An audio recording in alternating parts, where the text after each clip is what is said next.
Okay mga Lods, welcome back to another content. Pasensya na kayo, medyo hindi ako makapagsalita ng ayos. Pero let's talk about the issue of etong si Shera Dewan. Of course, bumabalot para sabi nga ng mga netizens, kailangan na daw dito si Detective Conan. Pero what I'm going to offer you right now is actually um, a way to look at this in a very scientific perspective. Bakit nangyari yung mga nangyari na yon, and where could she hindi ko masasabi where could she possibly be, pero gusto kong at least bigyan kayo ng mental state niya given what I know about sa psychology, okay? Pero hindi ito diagnosis sa kanya. This is most like a hypothesis of what happened based on what is publicly available, okay? So umpisahan natin dun sa start ng storya. Okay, si Shera de San Juan ay si Shera, si Ma'am Shera ay ikakasal dito sa lalaki na to na si anong pangalan nito? Si Sir na IT, si Sir Mark, okay?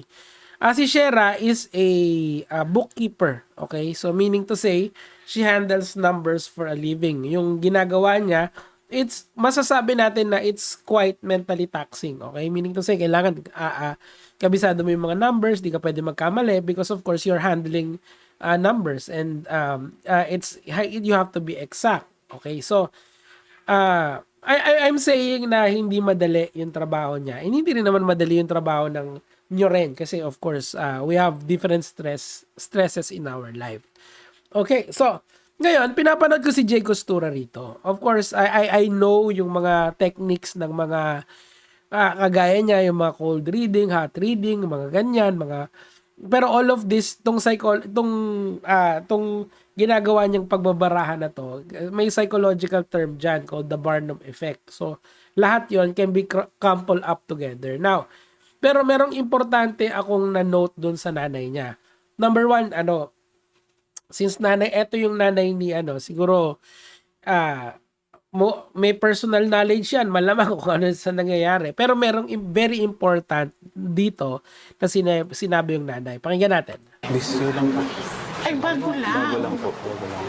So, alam mo yung After nanay? nung ano. Or, So, ngayon kasi, ito kasi, ang pinaka thesis nung sinasabi ni Jay dito, na si Shera daw ay buhay pa at nasa pangangalaga ng isang friend. Parang ganun yung sinasabi niya. Panoorin nyo na lang siya.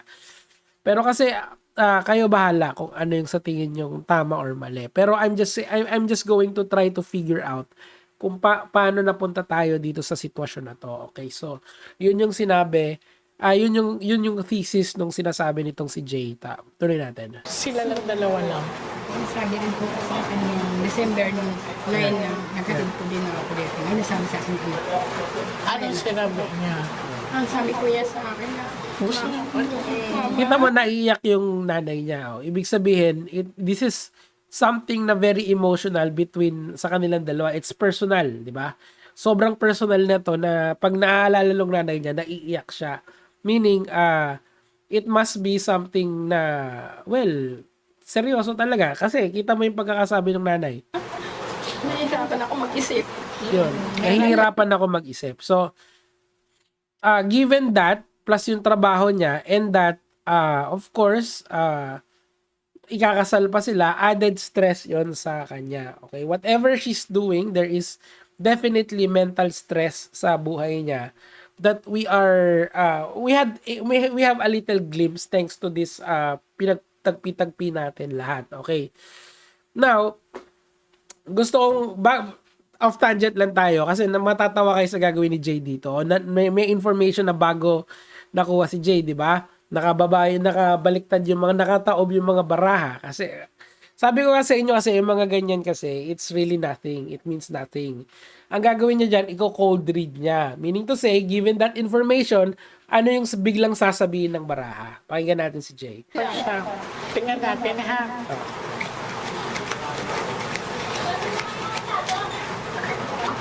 Oh, She's alive. Okay. Buhay po siya. Ayan. Salamat din Diyos. Buhay siya, Ace of Heart to. Pagdadalawang isip. Nagdadalawang isip talaga siya.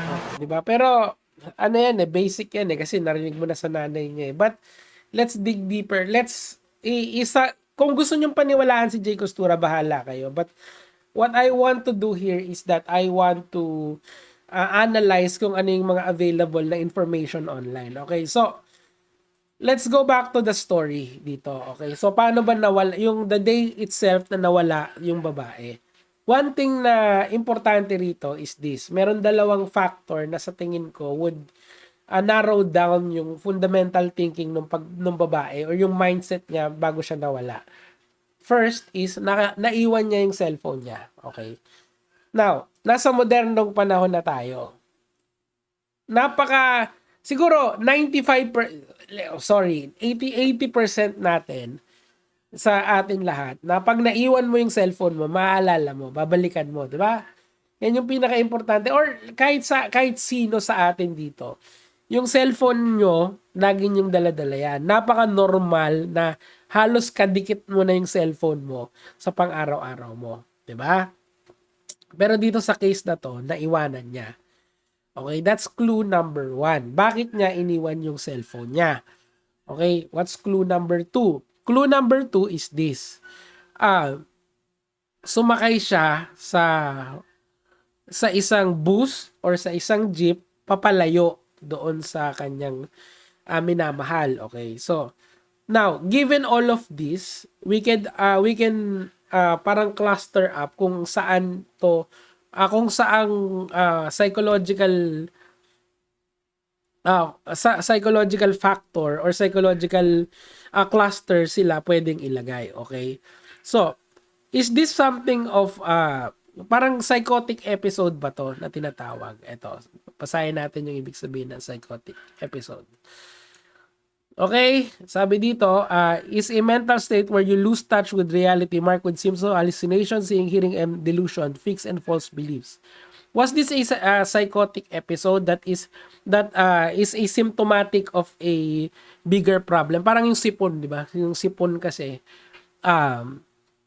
it's a symptom of a bigger problem. Like may cold ako kasi kaya ako sinisipon. So, psychosis is something like that. Kaso for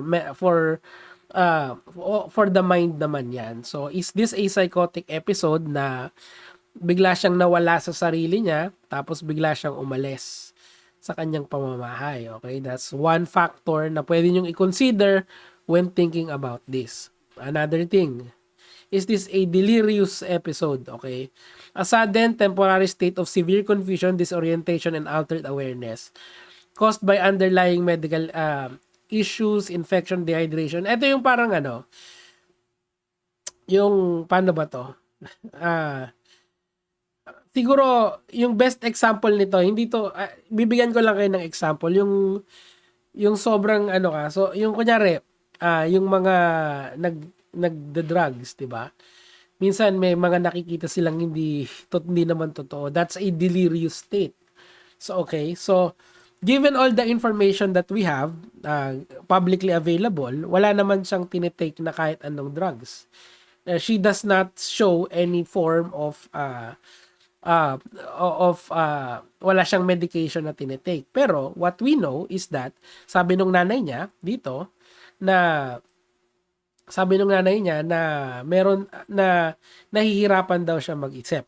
There's another psychological factor na na pwede nating rito. Ito na i-consider dito. Ito yung disassociation na tinatawag. Is a mental process of disconnecting from one's thoughts and memories, feelings, surrounding, or sense of identity. Okay? Meaning to say, hindi ito, wag niyong isipin to parang yung mga split personality, hindi ganon. Yung pinaka-simpleng explanation dito, you just wanna escape from the reality that you have. When you play games, you disassociate from the reality that you are looking for, diba? So, given these three psychological factors, psychosis, delirium, and disassociation, saan cluster mas nagfi-fit yung case nitong si Shera? Is it yung delirious state? Meaning to say, maybe she took some thinks? Of course not. Wala tayong ebidensya towards that. Maybe is a psychotic state na baka kasi of course, due to stress na ikakasal na siya, tapos yung trabaho niyang mahirap, maybe that's it, di ba? Or, it's a disassociation na nangyayari. Ako, in my opinion, given all the factors na nandito, sa tingin ko it's more of a disassociation from what is going on sa buhay niya. Meaning to say, it could be the case na may point din si Jay na baka nasa pangangalaga siya ng iba na tao na kaibigan niya, and she totally went off doon sa kanyang family. Kasi of course mahirap makipag-break up sa boyfriend mo na matagal na kayo. That takes a lot. Maybe hindi niya kaya yon, and yung job niya mahirap din. And of course, yung ikakasal sila, maybe she's not ready. Yung tatlong factors na yon are already indicative that this is a case of a person who disassociated from his life. Given all the things that we know publicly, pero again, this is just a hypothesis. It's not a diagnosis of what's going on. It's just publicly available. Para lang clear dito. So, tingnan natin. Ito, dissociative identity disorder. Presence of two or more distinct identity or personality states with memory gap. O pwede yan, di ba? Or dispersonalization. Persistent feeling of detached oneself. Baka kasi ganun yung ginawa niya. Nag-detach na lang siya dun sa kung ano yung meron siya ngayon. But I don't know. Totoo lang. It's very hard to tell kung ano talaga yung nangyayari sa kanya. Siguro the best nito, kung may a-advise ako sa family niya, is siguro after a while, kasi magto 2 weeks nang nawawala yung si Shera ngayon and missing person na siya. Hopefully she's in okay na siya. Yun lang siguro yung ipagdadasal ko rito. And kung nakita nyo siya, maybe you can nandiyan naman yung number, di ba? So i-contactin nyo yung parents and whatnot. 150,000 pesos din yan, di ba? But all the same, kasi pwedeng mali kasi yung sinasabi ko eh. It could be a very strong, it could be one of the 3 clusters, or baka tama si Jay Costura pero malabo yun, tingin ko. Or worst case, baka may nangyari sa kanyang hindi kaaya-aya, di ba? Of course, all of these are possible. Hindi natin alam unless she turns up one way or the other. Anyway, yun lang naman po yung sa akin for today. Hope you learned something. Gaya mga lods.